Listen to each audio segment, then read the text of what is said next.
Гончабарта, друзья, сегодня хочу поговорить о своей социальной тревожности, да и вообще-то рассказать даже о ней. Все это примерно началось с 8 либо в 8, либо в 10 лет, я точно не помню. Я помню, как к нам пришла женщина, это была мама мало знакомой мне девочки, и она пригласила меня на день рождения. Когда я об этом подумал, что я буду у нее на день рождения, то у меня появился страх, тревога, и при этом я не знал причину этого всего. Я не помню мысли, их практически не было, скорее всего, их даже не было. Но в итоге через несколько лет я все равно сходил на день рождения к другу, к однокласснику, и там я был очень скованным, зажатым. То есть обычно про таких детей говорят стеснительным, но это не было стеснительностью. Я сидел, наблюдал за ними и не понимал, почему я не могу себя вести так, как они. То есть они были свободными. Ну как себя ведут дети? Вот так они и вели. А я сидел, я был зажат, я был где-то внутри, как будто в каком-то коконе, и я не мог из него выбраться. Потом уже постепенно болезнь начала прогрессировать и захватывать, в принципе, все аспекты моей жизни. Ну, в принципе, какие там аспекты могут быть в 10 лет. Получается, в школе я ни с кем не общался. Это было только по делу. И, в принципе, школа меня единственному, чему научила, это общаться с людьми по делу. То есть, если есть какое-то дело, то есть, конечно, страх и тревога, но оно как бы глушится этим важным делом. Потом, потом. Был буллинг. Я притягивал просто магнитом врагов. Буллинг в первой школе, во второй школе и в общаге. Нужно было получать, в общем, высшее образование. А я жил тогда в деревне. Универа у нас не было. Нужно было уехать в город. С городом тоже было весело. Нужно было учиться, получать высшее образование, ну и жить в общаге, как вы уже догадались. Первые 4 месяца я спал очень плохо. У меня была постоянная тревога, она была очень сильная, прям просто мега страшно было. Я боялся, что сейчас меня как-то напугают, когда я буду спать, и у меня не выдержит сердце, и я умру. Я держал под подушкой нож, я засыпал позже всех, чтобы убедиться, что они ничего мне не сделают. И я старался за всеми следить. Вот. И самое интересное тоже было в городе, когда я выходил из города в универ, я смотрел каждому прохожему в глаза. Абсолютно каждому. А это было как раз то время, когда куча народу куда-то идет. Где-то я тоже держал ножик. Ножик держал, чтобы меня не убили. Я смотрел, пытался вычислить, кто меня угрожает. Перестать смотреть я уже начинал где-то через 2 месяца, когда понял, что ну это уже какой-то бред. Хоть до этого я догадался. В итоге мне было очень тяжело. Это фоновая тревога, это просто страх. Плюс были еще неприятности на первом курсе, на втором курсе. Я приезжал со слезами к родителям, говорю, разрешите мне числиться, я так больше не могу. Ну и в итоге через 1,5 курса мы сняли комнату, я переехал туда. И, в общем-то, в принципе, я понял, какие у меня были загоны там. Их было очень много. И я уже, когда переехал в комнату, стал жить один. Постепенно, где-то тоже через пару месяцев все эти много загонов, они уходили. То есть там тоже было очень много паранойи. Прибавлялись другие, так как я живу в не очень удобном месте, здесь очень шумно, ну это по сравнению с общагой было вполне нормально. Ну, такой все-таки стресс, мозг не выдержал, и я заработал ОКР, обсессивно-компульсивное расстройство. Об этом я как-нибудь в другой раз поговорю. В конечном итоге жизнь одному было прикольно, где-то, скажем так, годик, когда уже постепенно закидончики касаемо общаги, они уже проходили. Дальше закончился универ. С универом пришла новая работа. Нужно было искать. Первую работу я нашел достаточно легко. Мы там работали с одногруппниками, было просто, удаленно, классно, весело. Вот, ну, через 3 месяца она закончилась. Была вторая работа, уже более-менее посерьезная. И я думал, что на работе не будет вот этого постоянного стресса, постоянной тревоги, какой-то скованности.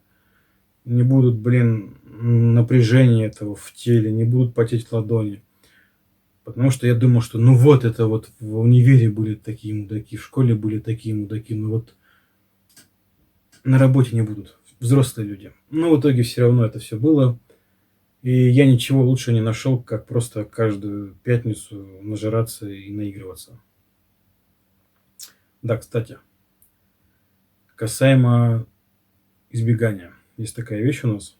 Это когда мы пытаемся избежать. Ну, в принципе, понятно, я избегал всего, никуда не ходил. Но от тревоги я нашел очень классный способ. Это компьютерные игры, в кавычках, классные. Я постоянно играл.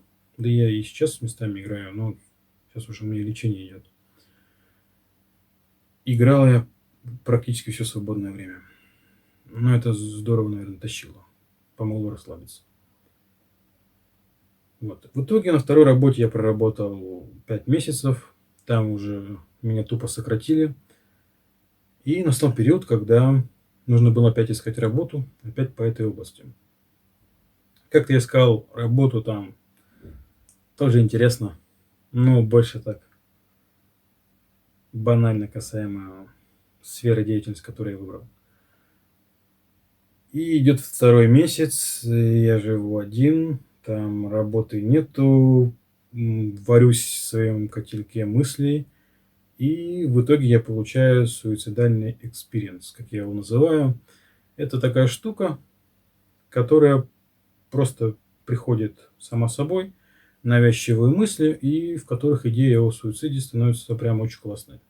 Очень здоровской. И когда я подумал об этом, что я буду этого делать, и когда мне стало прям очень легко, очень супер от этой мысли, то я понял, что, блин, оказывается, вся моя жизнь идет вот к этому. И я, собственно, это не так уж и просто это контролировать. И надо с этим что-то делать. На следующий день я записался к психологу. Я и до этого был, кстати, у психолога, но подвижек особо никаких не было. Я все решил опять добить. Причем надо было быстрее это делать, хотел даже сразу это сделать, ну, чтобы сразу вылечиться. В итоге пару раз походил, опять результатов не было. Давай гуглить. Так я нашел курс Ричардса, о котором, в принципе, думаю, половина контента на этом канале будет именно о нем. В итоге, спустя 8 месяцев, я офигел. Обалдеть. Только вот благодаря вот этих 8 месяцев я вот это все понимаю. Но это меня не вылечило, начнем с этого. Есть над чем работать. Ну, хотя бы я чувствую себя вот здесь комфортно, где я живу. Хотя бы я иду по улице, и мне комфортно. Из моих достижений, и мне потребовалось всего лишь 2 месяца, чтобы ходить в торговый центр и кинотеатр. Да, там даже есть пару видосиков, когда до меня дошло, что у меня социальная тревожность. Это удивительно, что я занимался по курсу Ричардса где-то 3 месяца и все равно не верил. Даже, скорее всего, даже сейчас не верю, что ну вот так вот. Теперь пойдем вообще, что такое социальная тревожность для меня. Ну, во-первых, из таких, давайте разделим ее на две части. Первое– это физические проявления. Это в первую очередь это потные ладошки. Сейчас они немножко потные, я нервничаю. Также я заметил, это уже по курсу опять же Ричардса, это напряжение в теле, именно плечи. Сейчас я нервничаю, и да, плечи мне немного напряжены. Это что касается физических проявлений. Также может быть еще потливость. Ну да. Вот с психологическими проявлениями уже гораздо сложнее.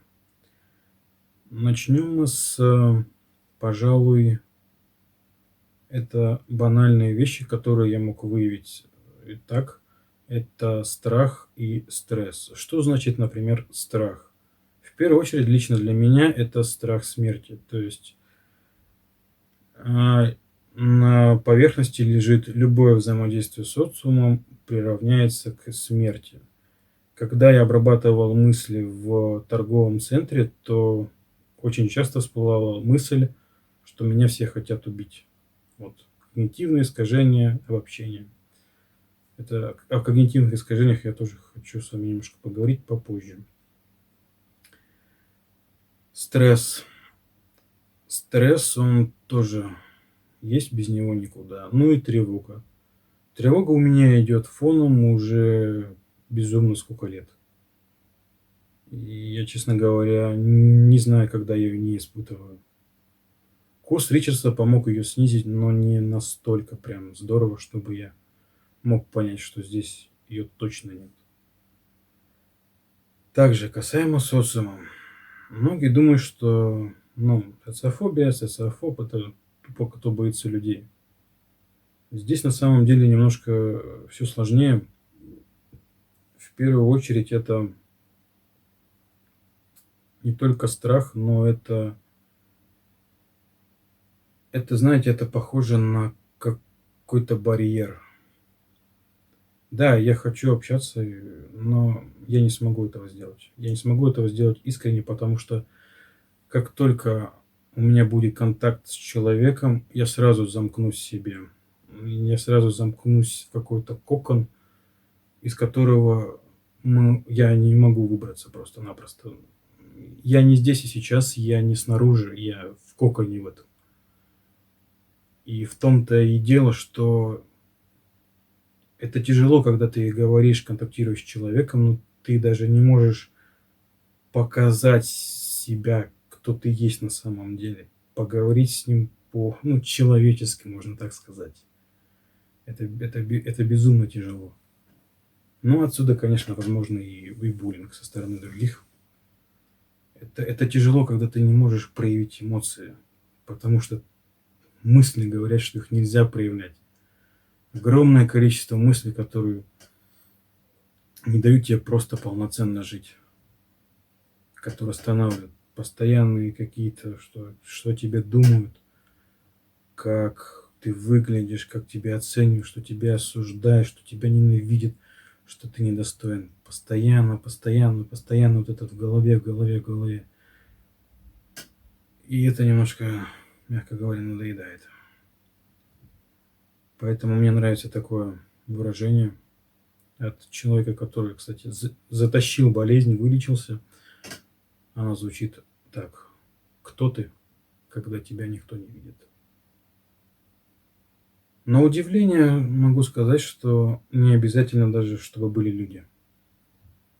Например, я очень долго вот здесь я говорил тихо, специально. И у меня даже был запрос к психологу, что я боюсь говорить громко. И вообще я себя веду здесь тихо в собственной, мать вашу, комнате. Потому что я боюсь, что меня осуждают. Вот. Да, прикольно. Многое мне еще на самом деле предстоит во всем разобраться. Курс Ричардса мне, в общем, открыл глаза на многие вещи. Можно даже это назвать рекламой. Но это просто фантастика. Фантастика по двум вещам. Это когда видеть мир под двумя разными углами. Иметь два мировоззрения на одну и ту же вещь. И местами это даже немножко забавно, когда ты видишь две альтернативы. Это можно взять, например, любую ситуацию жизненную, и при социальной тревожности там будет все очень плохо, и ты говно вообще, и при этом благодаря терапии ты это понимаешь, ты это осознаешь, и это забавно. То есть это проявляется автоматически. То есть ты автоматически думаешь, что ты говно, что ты там ничего не достоин, что тебя осуждает, и ты уже это понимаешь, ловишь и начинаешь замещать, начинаешь обрабатывать. Вот. Честно говоря, я уже не знаю, что говорить. Ну, короче, надо работать над тем, чтобы показывать себя настоящего и продолжать лечение. Ну, а если вы, так сказать, в теме, то как бы вам хреново не было, и как бы вы не считали себя, каким бы не считали бы себя, тащите свою жизнь в любом случае. Так жить нереально. У нас есть выбор. Я выбрал борьбу. А что выбрали вы? Пока.